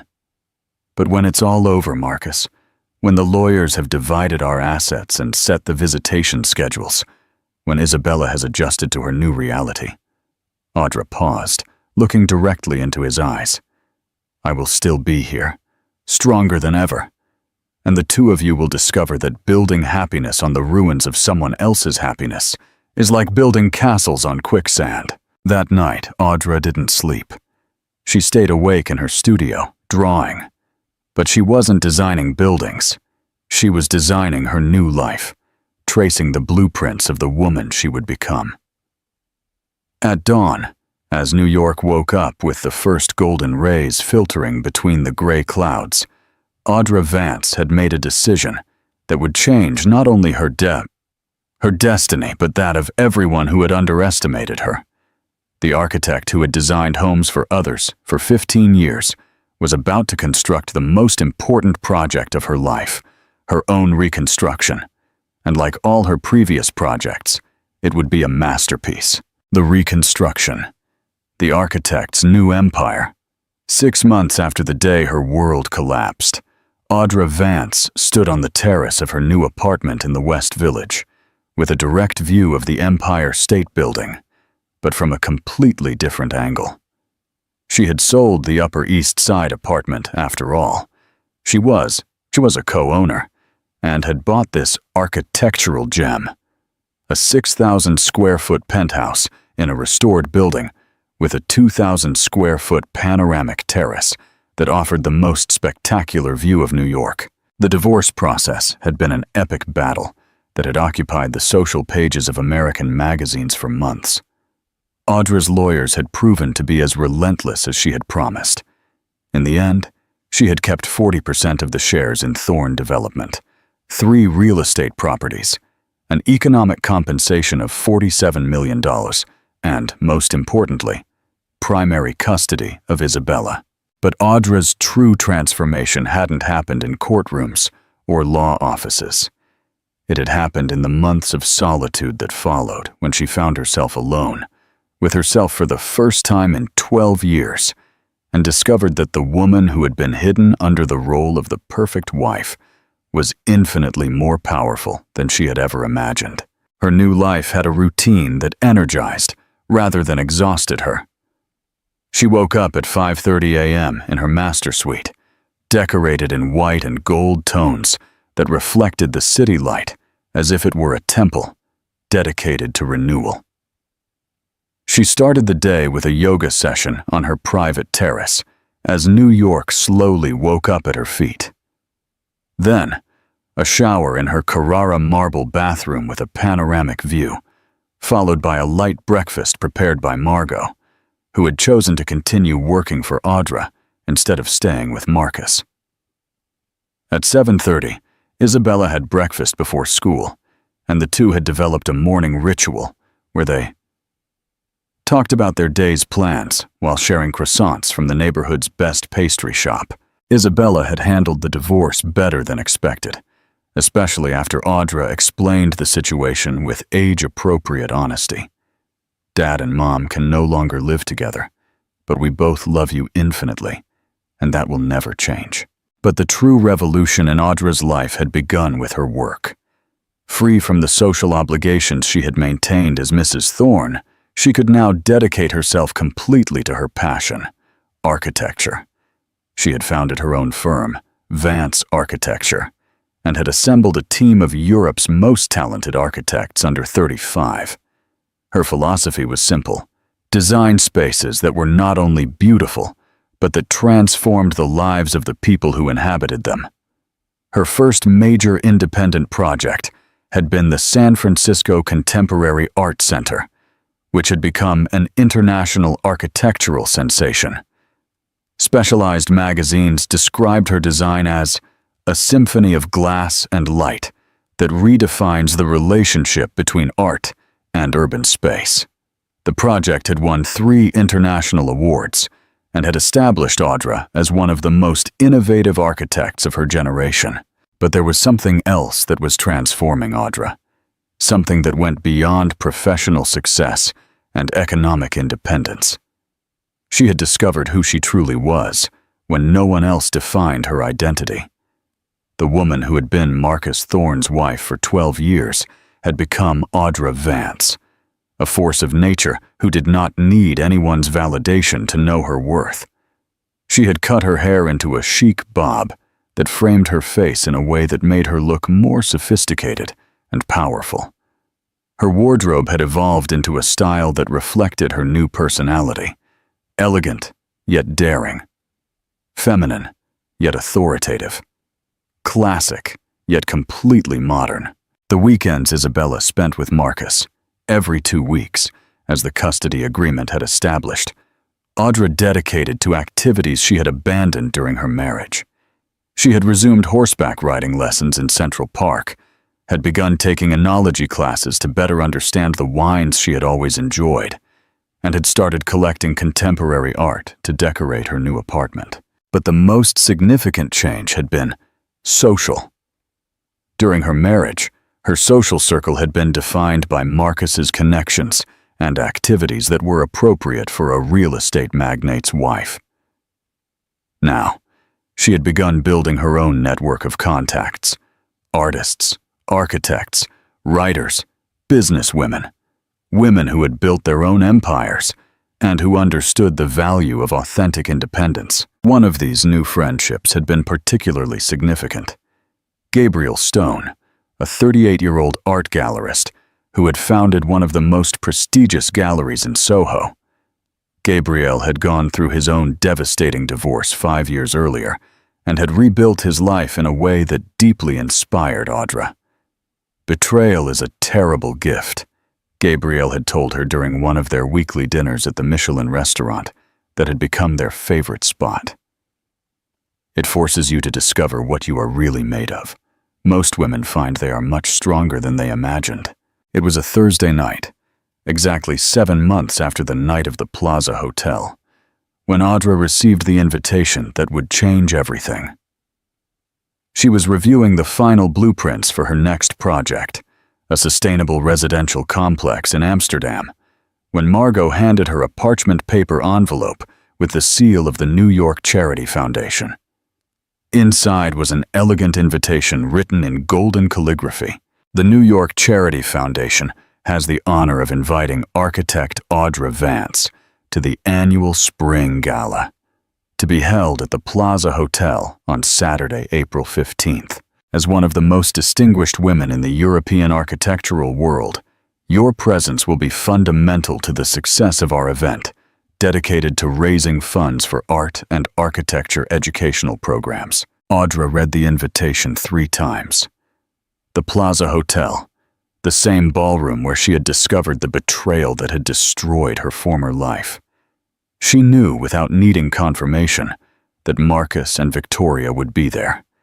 She knew that all of New York high society would be present, many of them having followed every detail of her divorce in the social magazines. Her first reaction was to decline the invitation. Why expose herself to that situation? Why give New York the spectacle of seeing her in the same place where her most public humiliation had occurred? But the more she thought about it, the more she realized that this was exactly why she must go. Not to confront Marcus or Victoria, not to create a scandal or seek revenge, but to prove to New York, and more importantly, to prove to herself, that Audra Vance had been reborn in a way that made her completely invulnerable to anything her past could offer her. That night, she called Gabriel. "I need the most spectacular gown money can buy in New York," she told him. "For what occasion?" "For my coronation." Gabriel laughed, but he had understood perfectly. "I know exactly the right designer. But Audra, are you sure you're ready?" "I have never been more ready for anything in my life." The following days were meticulous preparation. Audra had learned that true elegance was not just about looking beautiful, but about projecting power in a way so subtle it was irresistible. She worked with a personal stylist who had dressed Hollywood stars, a personal trainer who helped her sculpt her body to perfection, and a body language specialist who taught her how to walk, sit, and gesture in a way that radiated absolute confidence. The gown, specially created for her by an emerging designer who was revolutionizing New York couture, was a masterpiece. Champagne-colored silk that clung to her body like a second skin, with a neckline that was daring yet elegant, a completely bare back, and a drape that created the illusion that she was floating rather than walking. The cost, $47,000. For Audra, it was an investment in her new identity. Her jewels would be different this time, nothing that Marcus had given her. Instead, she had purchased a completely new set, a diamond and emerald necklace that had belonged to a Russian princess, 8-carat diamond earrings, and a 12-carat Colombian emerald ring that had been exclusively designed for her. The night before the gala, as Isabella slept in her room, decorated like a modern princess's chamber, Audra stayed awake on her terrace, watching New York shine like a sea of diamonds under the starry sky. Tomorrow would not be about revenge. Tomorrow would be about demonstration. Demonstrate that a betrayed woman can be reborn as a goddess. Demonstrate that true elegance comes from inner strength, not external validation. Demonstrate that sometimes the greatest revenge is simply living a life so extraordinary that it makes those who betrayed you realize exactly what they lost. Audra Vance was ready for her coronation. The final scene. The architect's triumph. The night of Saturday, April 15th. New York shone with that golden luminosity that only appears on spring nights when the city dresses up to celebrate the rebirth that comes after winter. In her master suite, Audra Vance prepared for what she knew would be the most important night of her new life. The preparation ritual had begun at 3:00 p.m. Her new stylist, Marie-Claire Dubois, a legend of New York fashion who had worked with celebrities, had arrived with a full team: makeup artist, hairstylist, manicurist, and an assistant whose only job was to ensure every detail was perfect. The makeup was a masterpiece of subtlety and drama. Smoky eyes with golden and coppery shadows that made her brown eyes sparkle like topaz. Lips in a rosy nude tone that highlighted the natural shape of her mouth, and a foundation that created the illusion of perfect, sun-kissed skin. Her hair, now in that elegant bob that had defined her new style, was styled in soft waves that moved like liquid silk every time she turned her head. Some strands were pinned behind one ear to show off the diamond earrings, while the rest framed her face in a way that made her look like a goddess descending from Olympus. But it was when she put on the gown that the transformation was complete. The champagne-colored silk adhered to her body, as if it had been woven specifically for her by the fates. Every curve, every line, every movement was accented in a way that created a visual symphony of elegance and feminine power. When she looked in the full-length mirror, Audra did not recognize the woman staring back. This was not the submissive wife who had discovered the betrayal 8 months ago. This was not even the strong woman who had emerged victorious from the divorce. This was an empress who had been born from the ashes of her own destruction, more powerful than she had ever been when her life seemed perfect. "Madame Vance," Marie-Claire said with genuine admiration, "you are not going to a gala tonight. You are going to a coronation." At 7:30 p.m., the Rolls-Royce Phantom she had rented for the occasion waited for her at the entrance of her building. The chauffeur, an elegant middle-aged man named Pierre, helped her into the car with the reverence reserved for royalty.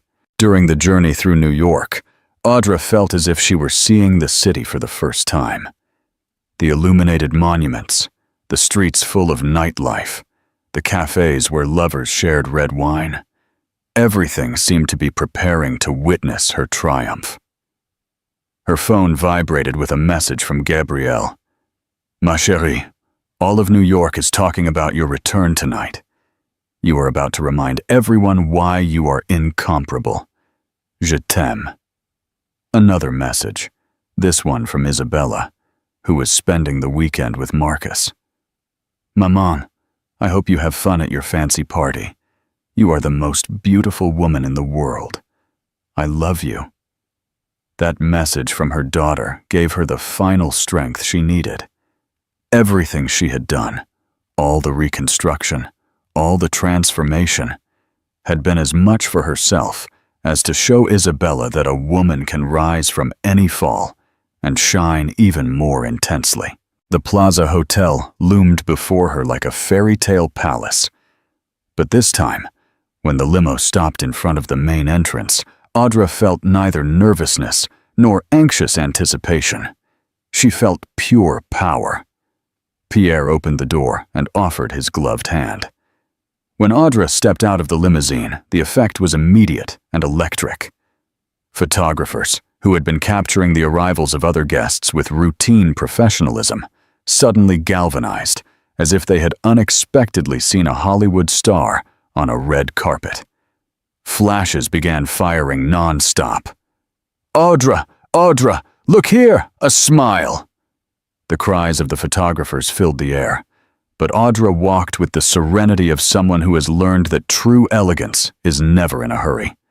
Every step she took toward the hotel entrance was calculated for maximum visual impact. Her 12-centimeter heels made her look even taller and statuesque, and the gown moved around her body like golden water. Other women arriving at the event stopped to look at her, some with admiration, others with thinly veiled envy. At the hotel entrance, the maitre d' immediately recognized her. "Madame Vance," he said, with a reverence that bordered on the ceremonial. "It is an honor to have you with us tonight. The hotel looks spectacular tonight." As she walked through the corridors toward the main ballroom, Audra could hear the whispers that followed her like a wave. "It's her, Audra Vance, the architect, the divorce. She looks incredible, more beautiful than ever. Have you seen that gown? They say it's worth a fortune." When she reached the double doors of the grand ballroom, the same ballroom where she had heard Marcus and Victoria's confession of betrayal 8 months earlier, she paused for a moment, not out of fear or nervousness, but to savor the poetic irony of the moment. The doors opened, and Audra Vance made her entrance. The effect was as if lightning had struck the hall. Conversations gradually stopped as people realized who had just arrived. It was as if a goddess had descended from Olympus to bless the mortals with her presence. Audra surveyed the room with the grace of a dancer and the authority of a queen, greeted old acquaintances with radiant smiles, accepted compliments with natural elegance, and conversed about her work with a passion that was magnetic. "Audra, ma chérie," exclaimed the Countess of Greenwich, a woman of the American aristocracy whom she had known for years of social events. "You are absolutely dazzling. This divorce has suited you magnificently." "Thank you, Isabel. Freedom has an extraordinary rejuvenating effect," Audra replied, with a smile that had just the right touch of mystery and satisfaction. It was approximately 9:15 p.m. when Audra saw them. Marcus and Victoria were at a table near the dance floor, surrounded by several couples Audra recognized as part of their former social circle. Victoria wore a blood-red Dior gown that highlighted her nearly 8-month pregnancy, and her platinum blonde hair was styled in a low chignon that made her look elegant but conservative. Marcus wore his usual tuxedo, but something had changed in him. He looked older, more tired, as if the last few months had taken a toll that money couldn't pay. It was Victoria who saw her first. Audra watched the exact moment her former best friend's eyes met hers from across the room. The champagne glass in Victoria's hands paused halfway to her lips, and her face went pale, as if she had seen a ghost. But not just any ghost. A ghost that had returned more beautiful, more powerful, more radiant than ever. Marcus followed Victoria's gaze, and when he saw Audra, his reaction was even more dramatic. He stood up so abruptly that he almost knocked over his chair, and for a moment he looked like he was going to walk toward her, but Audra didn't give him that chance. Instead of looking at him or acknowledging his presence in any way, she simply turned toward the bar, where she ordered a glass of Dom Pérignon 96, the same champagne Marcus had used to celebrate her San Francisco contract in what now seemed like another life, and continued conversing with the people around her, as if Marcus and Victoria were irrelevant guests in her triumph. For the next 2 hours, Audra worked the room as the social professional she had always been, but with a crucial difference. She was now there representing herself, not as someone else's wife. She spoke with politicians about urban development policies, with art collectors about contemporary architecture trends, and with ambassadors about cultural exchange projects. Every conversation demonstrated her intelligence, her passion for her work, her cultural sophistication. It was impossible not to notice the contrast between the vibrant, engaged woman she was now and the silent, compliant wife she had been during so many similar events in the past. It was during the main speech of the night that the moment New York would remember for years occurred. The president of the foundation was speaking about the importance of art and architecture in the education of young people when he paused in his speech. "Tonight, we have the honor of having one of Europe's most visionary architects with us, whose work is redefining how we think about the spaces where we live, work, and create. Please join me in welcoming Audra Vance, who will tell us a few words about her next revolutionary project."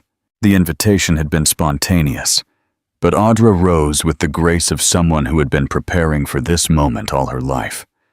She walked toward the podium as 400 guests applauded, and when she reached the microphone, the room fell into absolute silence. "Bonsoir, mes amis," she began, and her voice resonated through the hall with crystal clarity. 8 months ago, I thought my life was over. I thought I had lost everything that defined who I was. But I discovered something extraordinary. When you lose everything you thought you were, you have the unique opportunity to discover who you truly are. Her eyes moved across the hall, briefly meeting those of Marcus and Victoria. Victoria looked mortified, as if she wanted to disappear. Marcus looked at her with an expression that was difficult to interpret. Regret, admiration, recognition of what he had lost. "My next project," Audra continued, will be the most important of my career.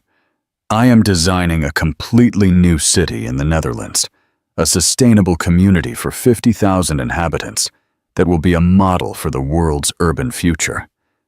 But more important than the project itself is what it represents.